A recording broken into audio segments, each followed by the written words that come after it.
변호사님, 개인회생 신청 시 집이나 자동차, 이런 것들은 별채권이라는 게 있다고 합니다. 어떻게 될까요? 그렇죠. 집, 자동차, 별채권 이런 거 많이 들어보셨잖아요. 여기에 대해서 정리를 한번 해드리겠습니다. 자, 첫 번째, 별채권이 무엇이냐? 저당권, 질권, 유치권, 전세권 같은 담보물권을 의미하는 겁니다. 모든 채무는 법원이 싹 가져가서 법원 마음대로 감축을 하고 분할 변제 계획을 만들어 버리는데, 별채권은 지 마음대로 법원과 관계없이 경매를 넘긴다 하잖아요.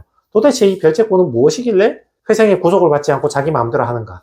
얘는 원래가 담보물권 성격이 있어서 이렇게 특별한 규정을 두었습니다. 권리에는 채권이 있고 물권이 있거든요. 채권은 여러분한테 돈 빌려준 사람 있죠. 뭐 친구가 빌려주든 거래처에 의해서 물건값을 못 갚았든, 또는 담보를 설정하지 않고 여러분 신용대출로 돈 많이 빌리시잖아요. 카드값 이런 거.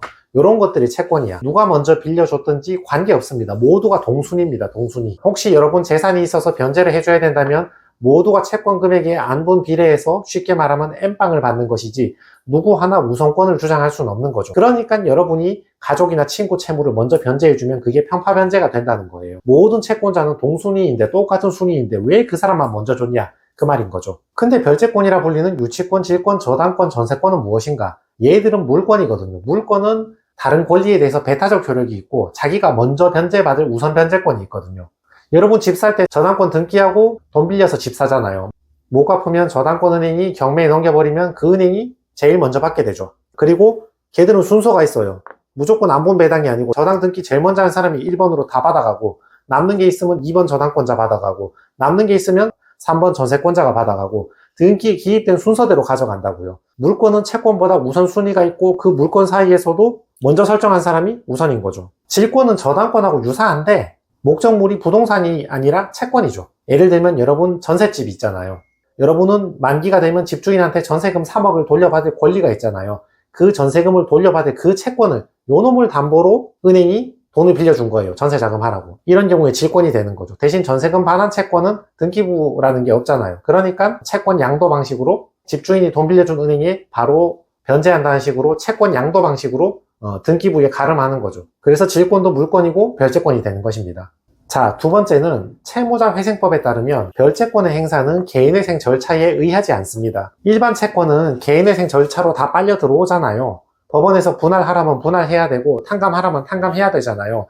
근데 저당권, 질권 같은 경우는 개인회생 절차에 의하지 않는다고요. 나는 따로야. 그 절차에 의하지 않고 내가 경매를 넘기고 싶으면 그냥 경매를 넘기는 거예요. 물론 인가가 난 후에 경매를 넘기겠지만. 그래서 저당권자나 질권자는 자기의 권리를 행사하는데 법원의 힘을 빌릴 필요가 없고 자기 권리는 그대로 살아있으니까 자기는 개인회생 절차에 의하지 아니하고 그냥 권리 행사를 들어가는 거죠. 그러니까 채무자는 회생 절차를 이유로 저당권자나 질권자에게 맞설 수가 없는 거죠. 세 번째는 연체가 될 수 있다는 것입니다.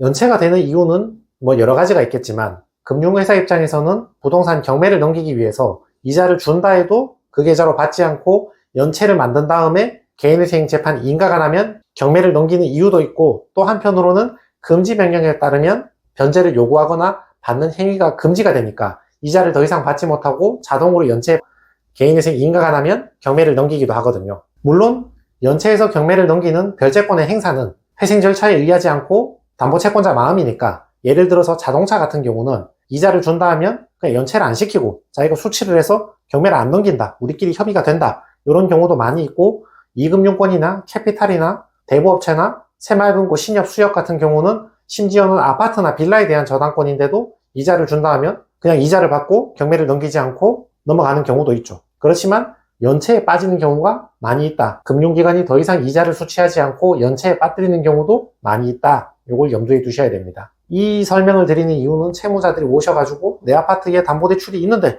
이자 내면 될 거 아니냐, 그러면 경매 안 넘기는 거 아니냐, 그럼 나 무조건 사는 거 아니냐, 이렇게 물어보시는 분이 있기 때문에 이 설명을 굳이 드리는 겁니다. 회생 절차에 의하지 아니하고 권리를 행사하든 아니면 금지 명령에 따라서 더 이상 내가 이자를 수취하지 않겠다, 이런 태도로 나오든 간에 마음만 먹으면 아파트 저당권자는 언제든지 채무자를 연체에 빠뜨릴 수 있다, 이 얘기입니다. 이자를 준다 하더라도 언제든지 연체에 빠뜨릴 수 있다. 자, 네 번째는 변제기 도래입니다. 여러분 개인회생 신청이 개시 결정이 되면 변제기가 도래한 것으로 간주가 되거든요. 대부분의 채무는 관계가 없죠. 변제기가 도래했든 말았든 간에 판사가 70% 탕감하고 30% 분할 변제하자고 다 감축시켜 놨으니까 그 내라는 변제금 매월 내는 거 그것만 내면 되는 거죠. 그러나 저당권, 질권 같은 별채권은 회생 절차에 의하지 않기 때문에 원칙대로 개시 결정이 되면 모든 변제기가 도래하는 것이니까 내가 만기가 남아있다 하더라도 변제기가 도래한 것으로 간주가 되니까 개시 결정 때부터 저당권 질권자는 돈 갚아라, 변제기 도래한 것으로 간주됐다,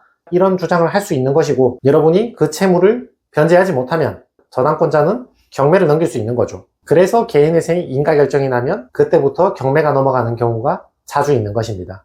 자, 물론 제가 설명드린 내용은 원칙적인 얘기고 결국은 권리 행사를 하고 말고는 채권자의 마음이니까, 만약에 은행이나 캐피탈사하고 협의가 잘 돼가지고 이자만 잘 주면 내가 경매 안 넘기겠다, 협의되면 끝입니다. 경매 안 넘기겠다 얘기하면 안 넘기는 거죠. 단 1금융권 같은 경우는 협의가 잘 안 되거나 경매를 넘겨버리는 경우가 많이 있으니까 이 점은 미리 염두에 두셔야 됩니다. 그게 잘못된 게 아니고 그들의 정당한 권리 행사니까 이걸 미리 참고해 두셔야 됩니다.